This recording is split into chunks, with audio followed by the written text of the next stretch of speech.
આપણે સાચા દ્રાવણ અને નિલંબિત દ્રાવણ જોયા એના ગુણધર્મો. હવે કલીલ દ્રાવણ.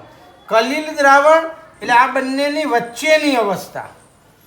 કલીલ એ વિષમાંગ દ્રાવણ છે, વિષમાંગ પ્રણાલી છે, જેની અંદર વિક્ષેપણ માધ્યમની અંદર વિક્ષેપિત કલા છે એ ખૂબ ઝીણા ઝીણા કણો અંદર રહેલા છે. બરોબર. કલીલ દ્રાવણમાં જે દ્રાવ્ય જેવા ઘટકો છે જેને આપણે વિક્ષેપિત કલા કહીએ છીએ, દ્રાવ્યના ઘટકોને, અને જે દ્રાવક છે એને વિક્ષેપણ માધ્યમ કહેવામાં આવે છે. જેની અંદર આ દ્રાવ્યના ઘટકો છે એને વિક્ષેપણ માધ્યમ કહે છે. કલીલના કણો છે એ સમગ્ર દ્રાવણમાં એક સમાન રીતે ફેલાયેલા છે, સાચા દ્રાવણની જેમ જ. અને નિલંબિત કણો કરતાં આ કલીલ કણો છે એનું કદ નાનું છે, અને નાનું હોવાને કારણે આપણને એ મિશ્રણ સમાંગ દેખાય, પણ વાસ્તવમાં કલીલ દ્રાવણ સમાંગ નથી, એ વિસમાંગ મિશ્રણ છે. દાખલા તરીકે આપણું દૂધ, બરોબર, એ વિસમાંગ મિશ્રણ છે. એની અંદર આપણે પ્રકાશ પાડો તો અંદર ચરબીના કણો દેખાય, આમ ના દેખાય. ડોળું પાણી એ પણ આ વિસમાંગ મિશ્રણ છે, એને કલીલ દ્રાવણ કહેવામાં આવે છે. એટલે કલીલ દ્રાવણના કણો છે એ સાચા દ્રાવણ કરતાં એનું કદ મોટું, અને નિલંબિત દ્રાવણના કણો કરતાં એનું કદ નાનું, એમ. એટલે વચ્ચેનો ભાગ એ આ કલીલ દ્રાવણ તરીકે ઓળખાય છે. આમ એના કણો ના દેખાય આપણને, પણ તમે આ કલીલ ક્યારે દેખાય તો એના માટે ટિન્ડોલ નામના વૈજ્ઞાનિકે આ અસર જોઈ, એટલે એને ટિન્ડોલ અસર તરીકે ઓળખવામાં આવે છે. દાખલા તરીકે દૂધમાં છે એ આપણે એમાંથી જે ચરબીના કણો છે એને આપણે દૂર કરવા હોય તો કરી ના શકીએ ગારણ ક્રિયાથી, પણ એ જ દૂધને સેન્ટ્રીફિકેશન કરવામાં આવે. આ એક વિશિષ્ટ પદ્ધતિ છે. આપણે જેને દૂધના ફેટ કાઢીએ એમ. તમે ગામડામાં ડેરીમાં દૂધ ભરાવા જાઓ ને તો ત્યાં આગળ એક કહેવાનો મતલબ એક નાની બોટલની અંદર 10 ml દૂધ લેવામાં આવે, પછી એમાં થોડું એસિડ નાખવામાં આવે, અને પછી ગોળ ગોળ ફરતું પેલું હોય ને સાધન, એની અંદર એને મૂકી દેવામાં આવે અને ગોળ ગોળ ફેરવવામાં આવે, એટલે એની ઉપર આખું આમ તેલ જેવો ભાગ દેખાય, એ એના ફેટ થઈ જાય. બરોબર. એટલે સેન્ટ્રીફિકેશન પદ્ધતિ દ્વારા આ કલીલ કણોને મિશ્રણમાંથી અલગ કરી શકાય છે. તમે અહીંયા આગળ સુરતમાં સૈયદપુરામાં જાઓ તો ત્યાં પેલી એક ડેરી છે, ત્યાં તમને પીલેલું દૂધ મળે. પીલેલું દૂધનો મતલબ એમાંથી ફેટ કાઢી નાખ્યા હોય, ચરબી કાઢી નાખી હોય. અને આપણું આ દૂધ દાખલા તરીકે આપણને 60 રૂપિયા લીટર મળતું હોય તો પેલું પીલેલું દૂધ છે એ તમને 30 રૂપિયા લીટર મળે, 25 રૂપિયા લીટર મળે, એમ. એમાંથી આ કાઢી નાખેલું હોય ફેટ. ઓકે. ફેટ એટલે ચરબી, એમ. તો આ કલીલ દ્રાવણો, અને આ કલીલ દ્રાવણોમાં આપણે પ્રકાશ પડીએ ત્યારે એની અસર દેખાય. તમે ગામડાની અંદર પતરાવાળું ઘર હોય, નળિયાવાળું ઘર હોય, અને એની અંદર કાણું હોય, ઉનાળાનો સમય હોય તો ઉનાળામાં પ્રકાશના કિરણો એ કાણામાંથી આવતા હોય તો તમે આખો તમને આમ પ્રકાશના કિરણનો માર્ગ દેખાય, અને એની અંદર ધૂળના રજકણો અસ્તવ્યસ્ત ગતિ કરતા દેખાય. આ એક કલીલ છે. જ્યારે પ્રકાશ ના હોય ત્યારે આપણે રૂમમાં નથી દેખાતા ધૂળના કણો, રજકણો નથી દેખાતા હવાના, પણ જેવો પેલો પ્રકાશ અંદરથી આવે છે તો એની અંદર આપણે ધૂળના રજકણો દેખાય છે. બરોબર. તો આ એક કલીલ છે, એટલે પ્રકાશની અંદર આપણે જોઈ શકીએ છીએ. ઓકે. તો કલીલ દ્રાવણ, પહેલામાં પહેલું તો કલીલ દ્રાવણ એ શું છે? તો કલીલ દ્રાવણ એક વિસમાંગ પ્રણાલી છે કે જેમાં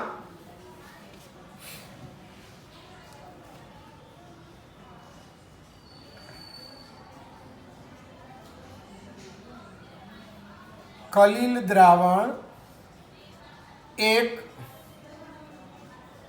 વિસમાંગ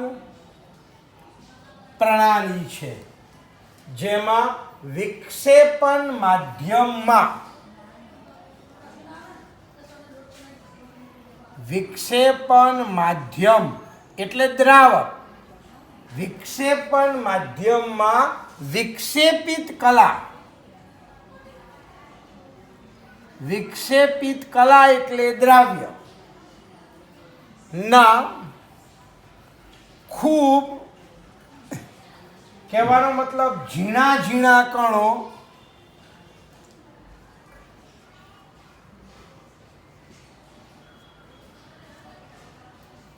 રહેલા છે, બરોબર, રહેલા હોય છે,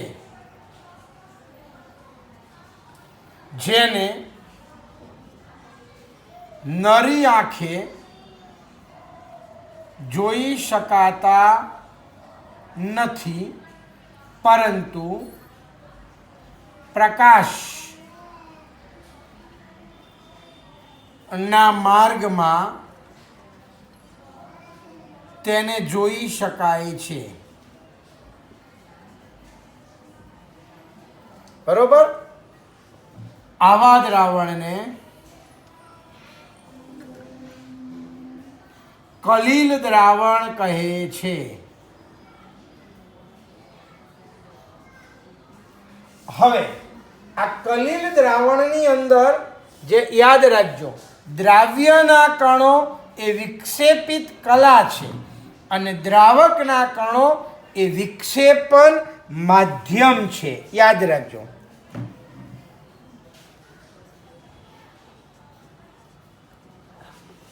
કલિલ દ્રાવણમાં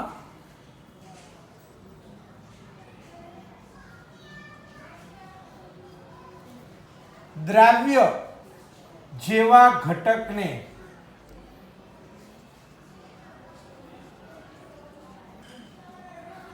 વિક્ષેપિત કલા અને દ્રાવક જેવા ઘટકને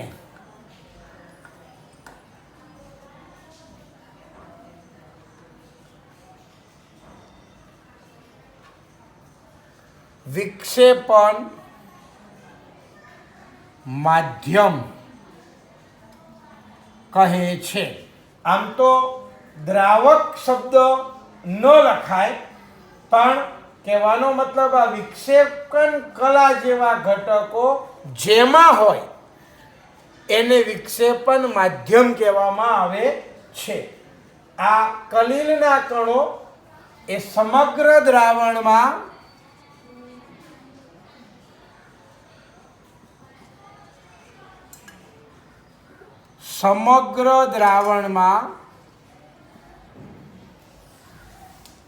એક સમાન રીતે ફેલાયેલા હોય છે.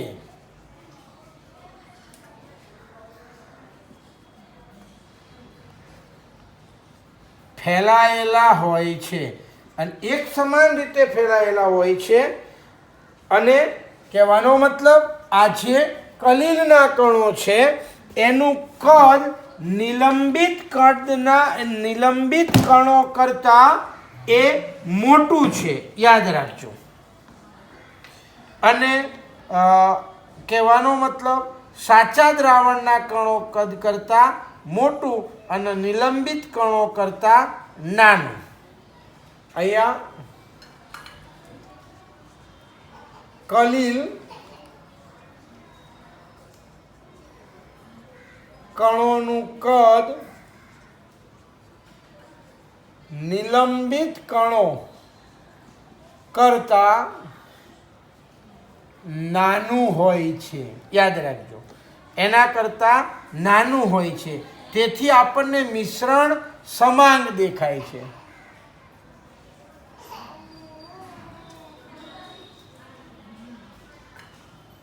મિશ્રણ સમાંગ દેખાય છે, પરંતુ વાસ્તવમાં આ કલિલ દ્રાવણ એ વિસમાંગ મિશ્રણ જ છે.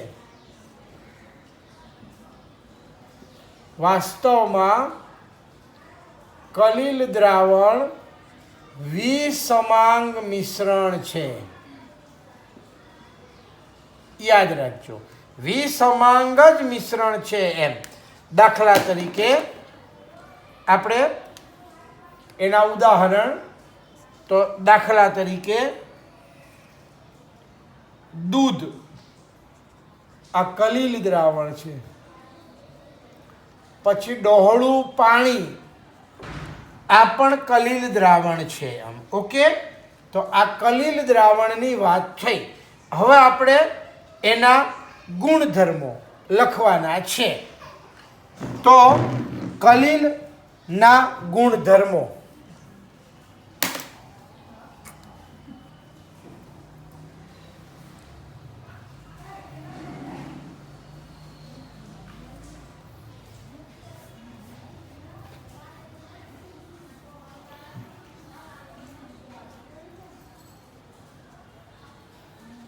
કલિલના ગુણધર્મો. તો પહેલો ગુણધર્મ આપણે વાત કરીએ એમ તો વિસમાંગ મિશ્રણ છે. આ પહેલો ગુણધર્મ. કલિલ વિસમાંગ મિશ્રણ છે. હવે બીજો ગુણધર્મ, કલિલના કણોનું કદ અતિ સૂક્ષ્મ હોવાથી આપણે એને નરી આંખે જોવા મુશ્કેલ છે, એટલે નરી આંખે જોઈ શકતા નથી. કલિલના કણોનું કદ અતિ સૂક્ષ્મ હોવાથી તેને નરી આંખે જોઈ શકાતા નથી. એટલે આપણે એને નરી આંખે ના જોઈ શકાય. પછી ત્રીજું, કલિલના કણો માંથી આપણે પ્રકાશના કિરણપુંજને પસાર કરીએ તો એનું પ્રકીર્ણન કરે છે. કલિલના કણોમાંથી પ્રકાશના કિરણ પુંજને પસાર કરતા તેનું પ્રકીર્ણન કરે છે. અને પ્રકીર્ણન કરે એટલે એનો માર્ગ જોઈ શકાય. પ્રકીર્ણન કરે છે અને પ્રકાશના માર્ગને દ્રશ્યમાન બનાવે છે અને પ્રકાશનો માર્ગ જોઈ શકાય છે.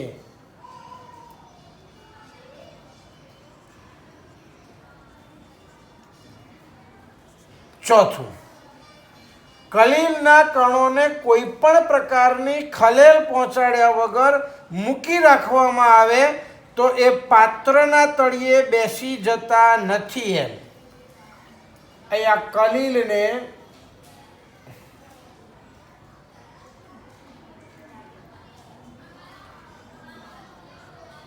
કોઈ પણ પ્રકારની ખલેલ વગર મૂકી રાખતા તે પાત્રના તળિયે બેસી જતા નથી. એમ અને પાત્રના તળિયે બેસી જતા નથી એનો મતલબ તેથી કલિલ સ્થાયી હોય છે. એટલે આપણને સ્થાયી લાગે,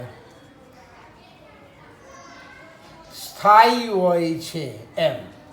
પછી પાંચમું, આ કલિલના કણો છે એને મિશ્રણમાંથી આપણે ગારણ ક્રિયાથી અલગ કરી શકાતા નથી. કલિલના કણોને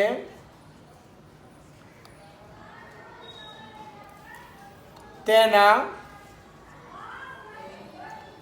મિશ્રણમાંથી ગારણ ક્રિયાથી અલગ કરી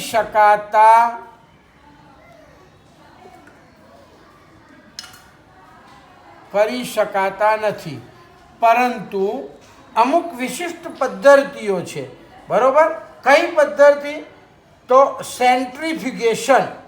પરંતુ સેન્ટ્રીફ્યુગેશન પદ્ધતિ, આ સેન્ટ્રીફ્યુગેશન પદ્ધતિ દ્વારા તેને અલગ કરી શકાય છે. એટલે એને અલગ કરી શકાય છે. આ આપણે કલીલના ગુણધર્મો હતા. હવે આ કલીલની અંદર જ આપણે ભણવાનું છે ટિન્ડોલ અસર. મેં તમને વાત કરી એમ. તો ટિન્ડોલ અસર નામ એટલા માટે પડ્યું કે ટિન્ડોલ નામના વૈજ્ઞાનિકે એને જોઈ એનું વર્ણન કર્યું, એટલા માટે એ ટિન્ડોલ અસર તરીકે ઓળખાય છે. તો આપણો સવાલ છે, ટિન્ડોલ અસર ઉદાહરણ આપી સમજાવો. આ મોસ્ટ આઈએમપી સવાલ છે.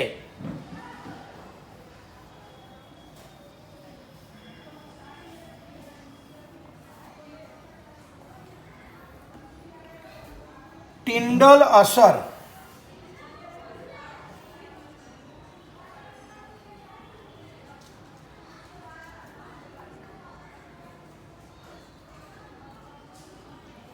ઉદાહરણ આપી સમજાવો. તો સમજો. તો પહેલામાં પહેલી વસ્તુ, આ ટિન્ડોલ અસર કોને કહેવાય? તો આપણા કલીલ કણો છે એનું કદ નાનું છે, એટલે આપણે એને નરી આંખે જોઈ શકતા નથી. પરંતુ આ કલીલ કણો છે એ પ્રકાશના કિરણ પુંજની અંદર આસાનીથી એનું પ્રકીર્ણન કરે, અને પ્રકાશના કિરણ પુંજના આ પ્રકારના પ્રકીર્ણન થાય એને ટિન્ડોલ અસર કહેવામાં આવે છે. એટલે આખું પ્રકાશનો કિરણનો માર્ગ આપણે જોઈ શકીએ છીએ, એને ટિન્ડોલ અસર તરીકે ઓળખવામાં આવે છે. બરોબર? તો આ ટિન્ડોલ નામના વૈજ્ઞાનિકે શોધી આ અસર, એટલે એને ટિન્ડોલ અસર તરીકે ઓળખવામાં આવે છે. તો ટિન્ડોલ અસર એટલે શું? તો કલીલ કણોનું કદ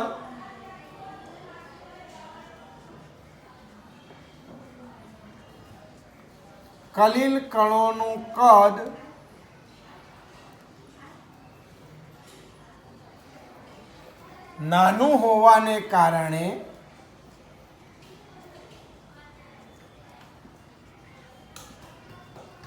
આપણે તેને નરી આંખે જોઈ શકતા નથી.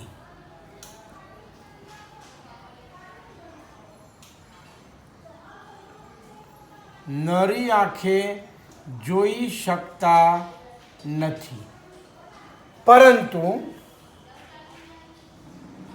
કહેવાનો મતલબ, આ કલીલ કણો પ્રકાશના કિરણ પુંજનું, પરંતુ કલીલ કણો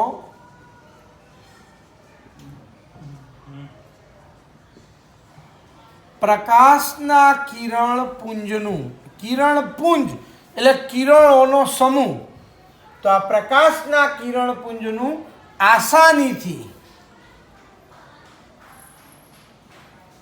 પ્રકીર્ણન કરે છે. અને પ્રકીર્ણન કરે છે એટલે પ્રકાશના કિરણ પુંજનું માર્ગ આપણને દેખાય. તો આ અસરને ટિન્ડોલ અસર કહે છે.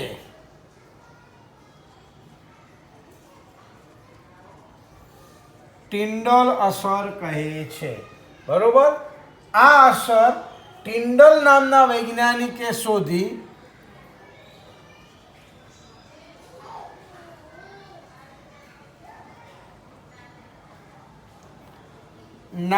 વૈજ્ઞાનિકે શોધી હોવાથી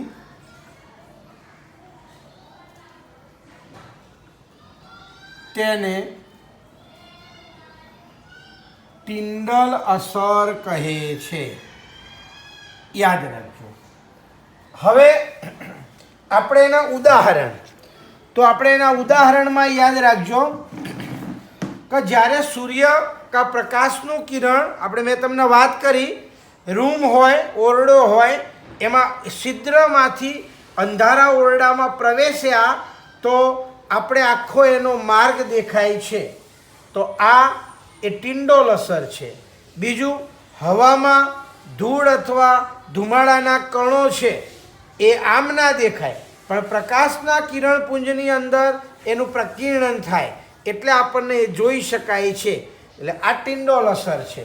બીજું કે આપણે કોપર સલ્ફેટ લઈએ અને એને પાણીમાં ઓગાળીએ તો એ સાચું દ્રાવણ છે, અને દૂધની અંદર પાણી અને દૂધનું મિશ્રણ કરીએ તો અને પછી એને આપણે ટોર્ચ પસાર કરીએ તો પેલા કોપર સલ્ફેટના દ્રાવણમાં એ આપણને પ્રકાશના કિરણનો માર્ગ નથી દેખાતો, પણ પાણી અને દૂધનું મિશ્રણ લઈએ તો એમાં પ્રકાશના કિરણનો માર્ગ દેખાય આપણને, બરોબર. એટલે પાણી અને દૂધનું મિશ્રણ એ પણ કલીલ દ્રાવણ છે, એટલે એમાંથી પ્રકાશના કિરણપુંજનું પ્રકીર્ણન કરી શકાય છે, એટલે આ પણ ટિંડોલ અસર છે. પછી આપણે ઘાટ જંગલમાં જઈએ, તમે કબીરવડ જાઓ તો પણ આ ઘાટ જંગલમાં જાઓ અને તમે મોટા મોટા વૃક્ષો હોય અને સૂર્યના પ્રકાશના કિરણો એ વૃક્ષના જે પાંદડાઓ હોય એની વચ્ચે થોડી થોડી જગ્યા હોય, આ જગ્યામાંથી પેલા પ્રકાશના કિરણો એ નીચે પૃથ્વી તરફ આવતા હોય તો આ જે આવે છે, બરોબર, એમાં આપણને આખું પ્રકાશનું કિરણ દેખાય છે, તો આ એ ટિંડોલ અસર છે એમ. ઓકે, તો આ એના ઉદાહરણો છે.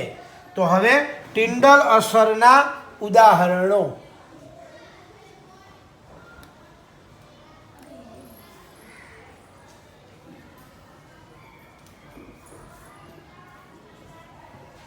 ઉદાહરણો, તો એમાં પહેલું ઉદાહરણ આપણે લખવાનું કે સૂર્ય કે પ્રકાશનો કિરણપુંજ, કિરણપુંજ એટલે કિરણોનો સમૂહ, જ્યારે સૂર્ય કે પ્રકાશનું કિરણપુંજ એ નાના છિદ્ર મારફતે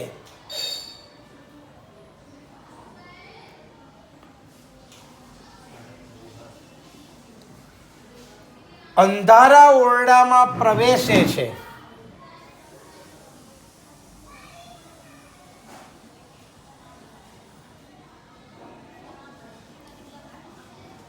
ત્યારે આવી ટિંડોલ અસર જોવા મળે છે.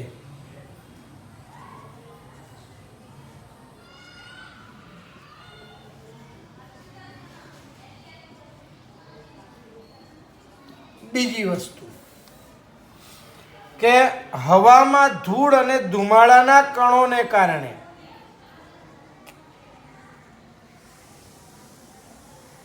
હવામાં ધૂળ અને ધુમાડાના કણો હોય એને કારણે પ્રકાશના કિરણપુંજનું પ્રકીર્ણન થાય છે.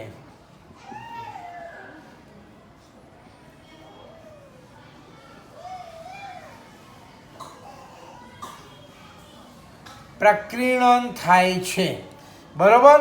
અને જેને ટિંડોલ અસર, જેને લીધે ટિંડોલ અસર જોવા મળે છે.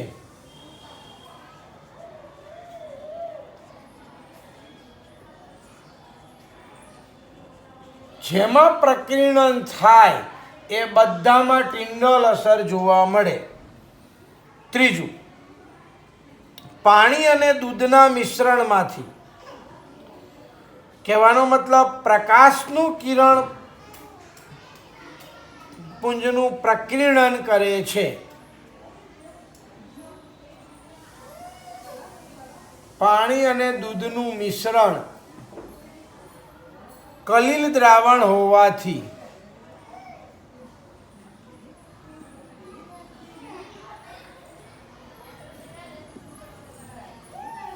પ્રકાશના કિરણપુંજનું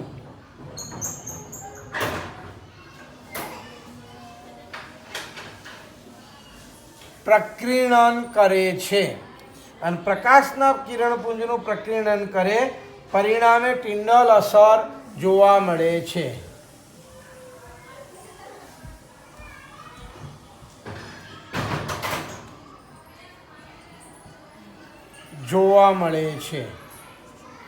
ચોથું, ઘાટ જંગલમાં સૂર્યના પ્રકાશના કિરણો આ આખા જંગલની અંદર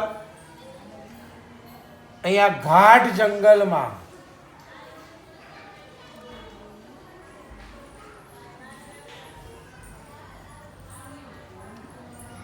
સૂર્યપ્રકાશના કિરણો આપણે જોઈ શકીએ છીએ.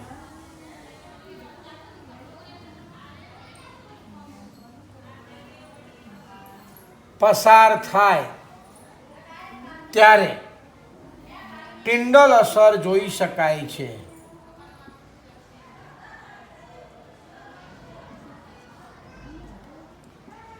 બરોબર, તો આ આપણે ટિન્ડલ અસરના ઉદાહરણો હતા. હવે આપણે જોવાનું છે કલિલ એટલે શું, એના આપણે દ્રાવણના વર્ગીકરણ કરવાનું છે. તો કલિલ એટલે શું આપણે જોયું આગળ, હવે એનું વર્ગીકરણ કરવાનું છે.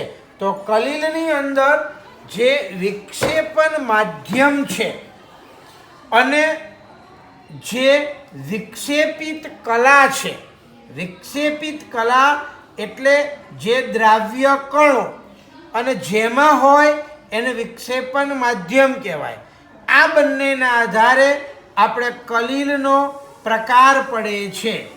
તો યાદ રાખજો, આગળ મેં લખાયું કે કલિલ એક વિષમાંગ મિશ્રણ છે, જેમાં આપણે જોયું કે ભાઈ વિક્ષેપણ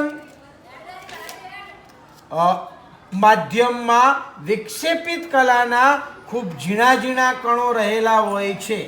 કલિલ દ્રાવણમાં દ્રાવ્ય જેવા ઘટક છે એને વિક્ષેપિત કણો કહેવામાં આવે છે, એને વિક્ષેપિત કલા કહેવામાં આવે છે. અને એવા ઘટકો જેમાં વિક્ષેપિત કણોના નિલંબન થયેલા હોય એને વિક્ષેપણ માધ્યમ કહેવામાં આવે છે. બરોબર, તો અહીંયા આ વિક્ષેપણ માધ્યમ અને વિક્ષેપણ કલા એની ભૌતિક અવસ્થાના આધારે આપણે કલિલનું વર્ગીકરણ કરવામાં આવે છે. યાદ રાખજો. તો આપણે પહેલાં આ સમજી લઈએ કલિલ એ વાસ્તવમાં શું છે, કલિલનું વર્ગીકરણ સમજાવો. તો આપણે એ મુદ્દો જોઈએ. તો કલિલની વ્યાખ્યા તો આપણે આગળ લખાવી છે, પણ તમને શોર્ટમાં સમજાવી દઉં કે કલિલ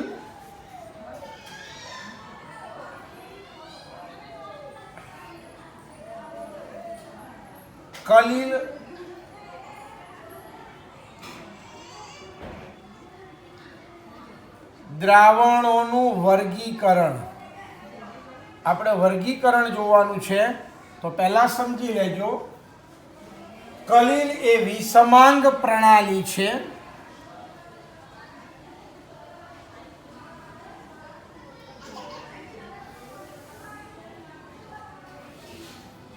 વિષમાંગ પ્રણાલી છે જેમાં વિક્ષેપણ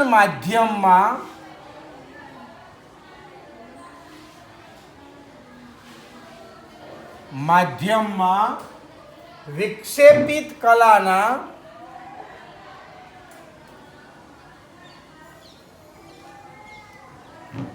ખૂબ ઝીણા ઝીણા કણો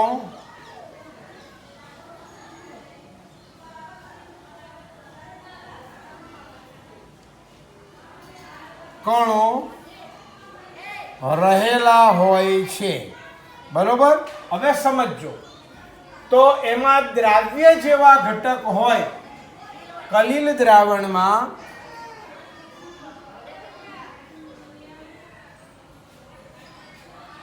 દ્રાવ્ય ઘટકો,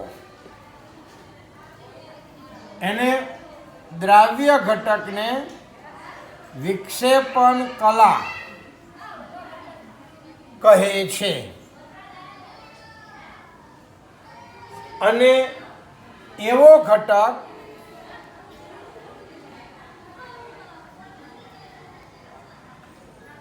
કે જેમાં વિક્ષેપિત કણો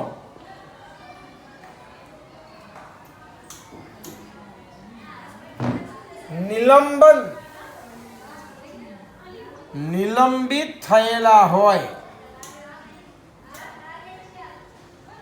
તેને વિક્ષેપણ માધ્યમ કહે છે. આમાં દ્રાવ્યની જગ્યાએ નિલંબિત થયેલા હોય છે, યાદ રાખજો. તો આ વિક્ષેપણ માધ્યમ અને વિક્ષેપિત કલા એની ભૌતિક અવસ્થાના આધારે આ કલિલનું વર્ગીકરણ કરવામાં આવે છે. તો અહીંયા આપણે એનું વર્ગીકરણ જોવાનું છે. તો પહેલું, વિક્ષેપિત કલા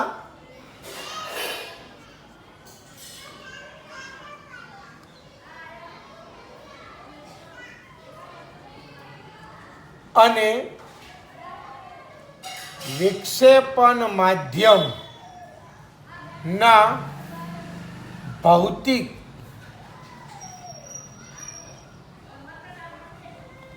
અવસ્થાને આધારે કલિલનું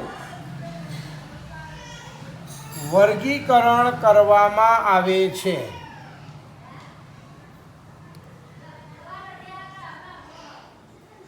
યાદ રાખજો.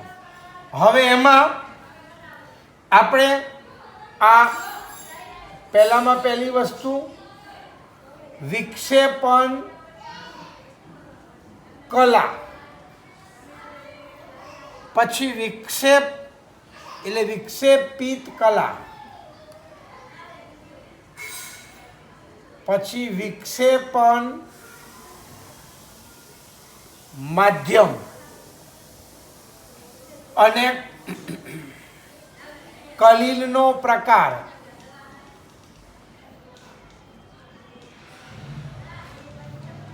અને એના ઉદાહરણ.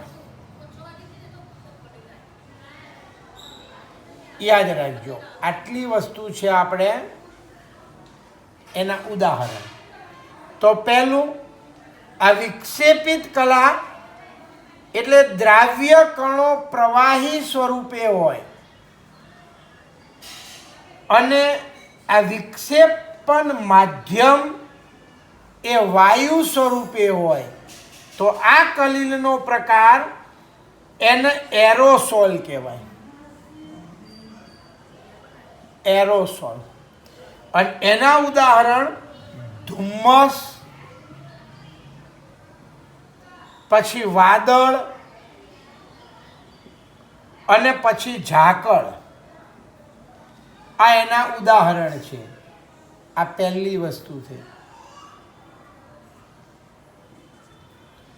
બીજું, આ વિક્ષેપિત કલા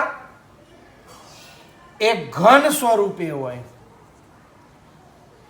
અને માધ્યમ એ વાયુ સ્વરૂપે હોય તો પણ એને એરોસોલ કહેવાય. એરોસોલ કલિલનો પ્રકાર. અને એના ઉદાહરણ ધુમાડો.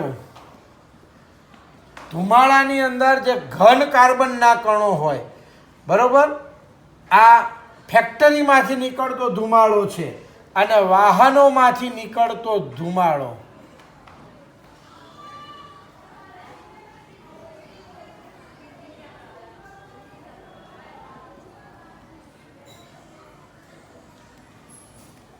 ત્રીજું, ત્રીજું, વિક્ષેપણ કલા એટલે દ્રાવ્ય કણો વાયુ સ્વરૂપે હોય અને માધ્યમ પ્રવાહી સ્વરૂપે હોય તો એને ફીણ કહેવાય. આ ફીણ. અને એની અંદર આપણે જે સેવિંગ ક્રીમ આવે અને પ્લવન ઉત્પ્લવન પદ્ધતિ છે. આ સેવિંગ ક્રીમ પછી પ્લવન, એની અંદર પણ કહેવાનો મતલબ આ પ્રવાહીની અંદર આપણને ફીણ દેખાય એટલે ફીણ એ કલીલ છે. ચોથું, બંને પ્રવાહી હોય. આ વિક્ષેપિત કલા પણ પ્રવાહી હોય અને વિક્ષેપિત માધ્યમ પણ પ્રવાહી હોય. બંને પ્રવાહી હોય તો એને ઇલ્મશન કહેવાય. ઇલ્મશન. અને એનું બીજું નામ પાયસ કહેવાય. પાયસ. અને એના ઉદાહરણ આપણે દૂધ,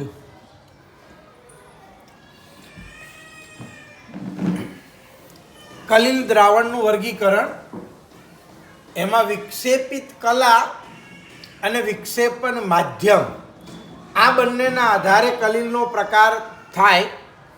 એમાં વિક્ષેપણ માધ્યમ તરીકે વાયુ હોય અને વાયુની અંદર વિક્ષેપણ કલા તરીકે પ્રવાહી હોય તો એને એરોસોલ કહેવાય. અને ઘન હોય તો પણ એને એરોસોલ કહેવાય. એટલે તમારા મગજમાં બેસાડી દેવાનું કે વિક્ષેપણ માધ્યમ વાયુ એટલે કલીલનો પ્રકાર એરોસોલ. એમાં જો વિક્ષેપિત કલા પ્રવાહી હોય તો એના ઉદાહરણ ધુમ્મસ, વાદળ અને ઝાકળ. અને જો વિક્ષેપિત કલા ઘન હોય તો એના ઉદાહરણ ધુમાડો, વાહનમાંથી નીકળતો ધુમાડો, આ કારખાનામાંથી નીકળતો ધુમાડો અને વાહનમાંથી નીકળતો ધુમાડો. આ બંને એરોસોલ પ્રકારના કલીલ દ્રાવણો છે. હવે વિક્ષેપણ માધ્યમ એટલે આપણી ભાષામાં દ્રાવક કહેવાય અને વિક્ષેપણ કલા એટલે આપણી ભાષામાં જેને દ્રાવ્ય કહેવાય. હવે જો વિક્ષેપણ માધ્યમ તરીકે પ્રવાહી હોય તો એના 3 પ્રકાર યાદ રાખજો. તો જો પ્રવાહી હોય અને વિક્ષેપિત કલા તરીકે વાયુ હોય તો એને ફીણ કહેવાય. અને એના ઉદાહરણ સેવિંગ ક્રીમ અથવા પ્લવન. આ ઉત્પ્લવન પદ્ધતિ છે એક પ્રકારની. એવી રીતના કહેવાનો મતલબ પ્રવાહી હોય અને પ્રવાહી હોય તો એને ઇલ્મશન કહેવાય, પાયસ, જેને દૂધ અથવા ફ્રેશ ક્રીમ કહેવાય. અને વિક્ષેપિત કલા તરીકે ઘન હોય અને વિક્ષેપણ માધ્યમ તરીકે પ્રવાહી હોય તો એને સોલ કહેવાય. એમાં મિલ્ક ઓફ મેગ્નેશિયા અને કાદવ.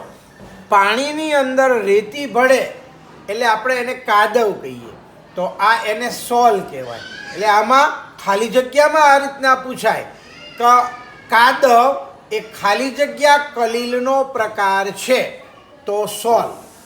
અથવા એમ આવે કે સેવિંગ ક્રીમ એ ખાલી જગ્યા કલીલનો પ્રકાર છે તો ફીણ. એમ એવી જ રીતના વાયુ અને ઘન હોય એને પણ ફીણ કહેવાય.